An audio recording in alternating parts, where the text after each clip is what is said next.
लेकिन क्योंकि ये भ्रम है कि हम सब जानते हैं, इसलिए इस संबंध में कोई शोध, कोई खोज, कोई विचार, कोई चिंतन का कोई उपाय नहीं। और इसी भ्रम के कारण कि हम सब जानते हैं, हम किसी से न कभी कोई बात करते हैं, न विचार करते हैं, न सोचते हैं, क्योंकि जब सभी को सब पता है तो जरूरत क्या है।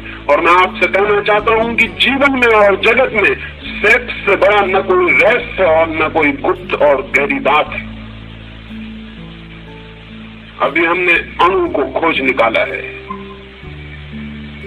जिस दिन हम सेक्स के अणु को भी पूरी तरह जान सकेंगे, उस दिन मनुष्य जाति ज्ञान के बिल्कुल नए जगत में प्रविष्ट हो जाएगी।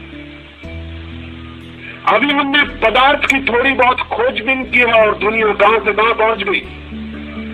जिस दिन हम चेतना के जन्म की प्रक्रिया और कीमिया को समझ लेंगे, उस दिन हम मनुष्य को कहां से कहां पहुंचा देंगे, इसको आज कहना कठिन है। लेकिन एक बात निश्चित कही जा सकती है कि काम की शक्ति और काम की प्रक्रिया जीवन और जगत में सर्वाधिक रहस्यपूर्ण, सर्वाधिक गहरी, सबसे ज्यादा मूल्यवान बात है, और उसके संबंध में हम बिल्कुल चुप हैं।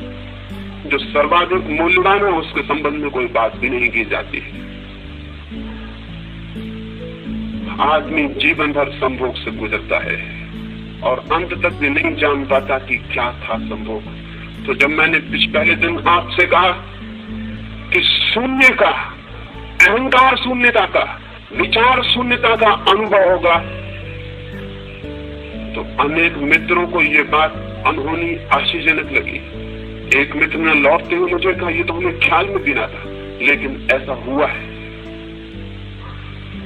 एक बहन ने आज मुझे आकर कहा, लेकिन मुझे तो इसका कोई अनुभव नहीं। आप कहते हैं जितना मुझे ख्याल आता है कि मन थोड़ा शांत और मौन होता है, लेकिन मुझे अहंकार शून्यता का या किसी और गहरे अनुभव का कोई भी पता नहीं। हो सकता है अनेकों को इस संबंध में विचार मन में उठा हो। उस संबंध में थोड़ी सी बातें और गहराई में स्पष्ट कर लेनी जरूरी। पहली बात, मनुष्य जन्म के साथ ही संभोग के पूरे विज्ञान को जानता हुआ पैदा नहीं होता है। शायद पृथ्वी पर बहुत थोड़े से लोग अनेक जीवन के अनुभव के बाद संभोग की पूरी कला और पूरा का पूरी विधि और पूरा शास्त्र जानने में समर्थ हो पाते। और यही वे लोग हैं जो ब्रह्मचर्य को उपलब्ध हो जाते हैं, क्योंकि जो व्यक्ति संभोग की पूरी बात को जानने में समर्थ हो जाता है, उसके लिए संभोग व्यर्थ हो जाता है, वो उसके पार निकल जाता, अतिक्रमण करता। लेकिन इस संबंध में कुछ बहुत स्पष्ट बातें नहीं कही गई हैं। एक बात, पहली बात स्पष्ट कर लेनी जरूरी है, वो ये कि ये भ्रम छोड़ देना चाहिए कि हम पैदा हो गए हैं इसलिए हमें पता है क्या है काम, क्या है संभोग। नहीं, पता नहीं। और नहीं पता होने के कारण जीवन पूरे समय काम और सेक्स में उलझा रहता है और व्यतीत होता है। मैंने आपसे कहा, पशुओं का बंधा हुआ समय है, उनकी ऋतु है, उनका मौसम है। आदमी का कोई बंधा हुआ समय नहीं। क्यों? पशु शायद मनुष्य से ज्यादा संभोग की गहराई में उतरने में समर्थ है और मनुष्य उतना भी समर्थ नहीं रह गया। जिन लोगों ने जीवन के इन तलों पर बहुत खोज की है और गहराइयों में गए हैं, और जिन लोगों ने जीवन के बहुत से अनुभव संग्रहित किए हैं, उनको ये जानना, ये सूत्र उपलब्ध हुआ है कि अगर संभोग 1 मिनट तक रुकेगा तो आदमी दूसरे दिन फिर संभोग के लिए लालायत हो जाएगा। अगर 3 मिनट तक रुक सके तो एक सप्ताह तक उसे सेक्स की वो याद भी नहीं आएगी। और अगर 7 मिनट तक रुक सके तो 3 महीने तक के लिए सेक्स से इस तरह मुक्त हो जाएगा कि उसकी कल्पना में भी विचार प्रविष्ट नहीं होगा। और अगर 3 घंटे तक रुक सके तो जीवन भर के लिए मुक्त हो जाएगा, जीवन में उसको कल्पना भी नहीं उठेगी। लेकिन सामान्यतः क्षण भर का अनुभव है मनुष्य का, 3 घंटे की कल्पना करनी भी मुश्किल है। लेकिन मैं आपसे कहता हूं कि 3 घंटे अगर संभोग की स्थिति में उस समाधि की दशा में व्यक्ति रुक जाए तो एक संभोग पूरे जीवन के लिए सेक्स से मुक्त करने के लिए पर्याप्त है। इतनी तृप्ति पीछे छोड़ जाता है, इतना अनुभव, इतना बोध छोड़ जाता है कि जीवन भर के लिए पर्याप्त हो जाता है। एक संभोग के बाद व्यक्ति ब्रह्मचर्य को उपलब्ध हो सकता है। लेकिन हम तो जीवन भर संभोग के बाद भी उपलब्ध नहीं होते। क्या है, बूढ़ा हो जाता है आदमी, मरने के करीब पहुंच जाता है और संभोग की कामना से मुक्त नहीं हो पाता।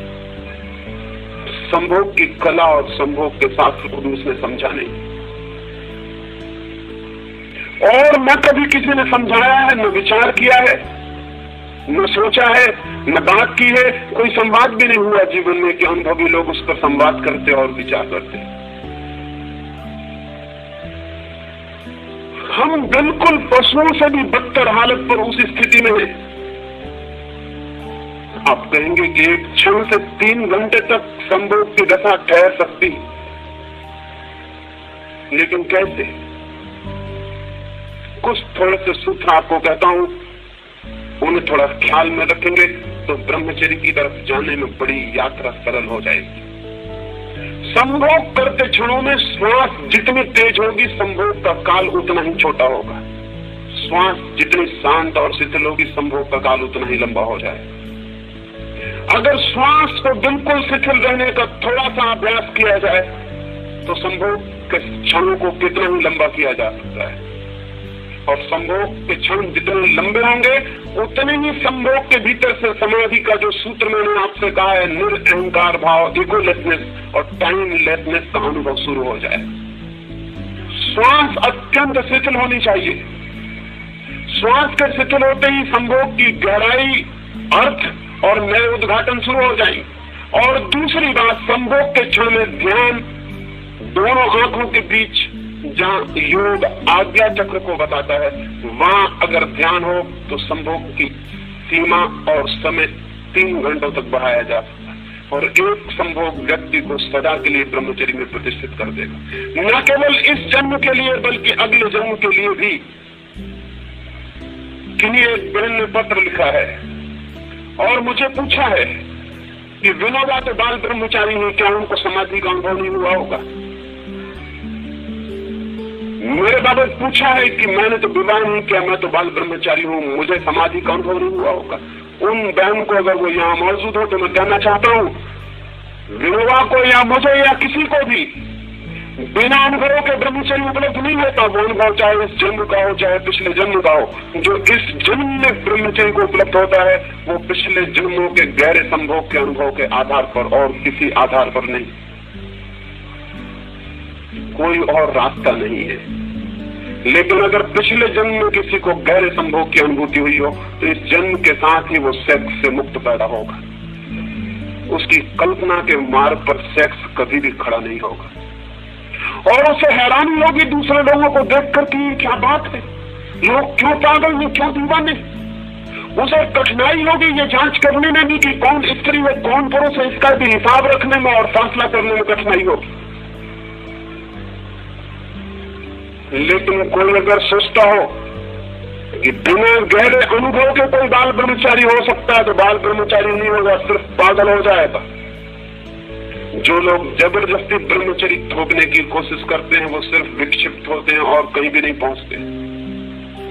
ब्रह्मचर्य थोपा नहीं जाता, वो अनुभव की निष्पत्ति है, वो किसी गहरे अनुभव का फल है। और वो अनुभव संभोग का ही अनुभव है। अगर वो अनुभव एक बार भी हो जाए तो अनंत जीवन की यात्रा के लिए सेक्स से मुक्ति हो जाती है। तो 2 बातें मैंने कही उस गहराई के लिए। श्वास शिथिल हो, इतनी शिथिल हो कि जैसे चलते ही नहीं, और ध्यान सारी अटेंशन आज्ञा चक्र के पास हो, दोनों आंखों के बीच के बिंदु पर हो। जितना ध्यान मस्तिष्क के पास होगा उतने ही संभोग की गहराई अपने आप बढ़ जाएगी, और जितनी श्वास शिथिल होगी उतनी लंबाई बढ़ जाएगी।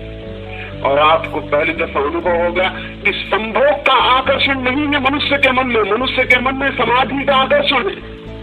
और एक बार उसकी झलक मिल जाए, एक बार बिजली चमक जाए और हमें दिखाई पड़ जाए अंधेरे में कि रास्ता क्या है, फिर हम रास्ते पर आगे निकल सकते।